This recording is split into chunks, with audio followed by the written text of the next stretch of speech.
मस्त अशी दुधी भोपळ्याची भाजी आपली इथे तयार झालेली आहे। दुधी भोपळा, कांदा, लसूण, आले, कढीपत्ता, तीळ, खोबरे, धने, कोथिंबीर।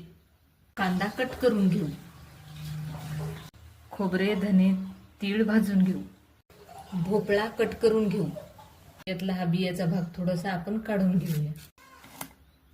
अशा प्रकारे याला कापून घेऊया। याला कट करून घेतलं। मसाला वाटून घेऊ। कढीपत्ता, तयार केलेलं वाटण घालूया। चटणी, मसाला, हळद,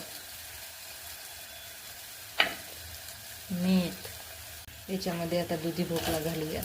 वाटलेल्या वाटणाचं थोडंसं पाणी आहे, एवढंच फक्त पाणी टाकायचं आहे त्याच्यामध्ये। कोथिंबीर,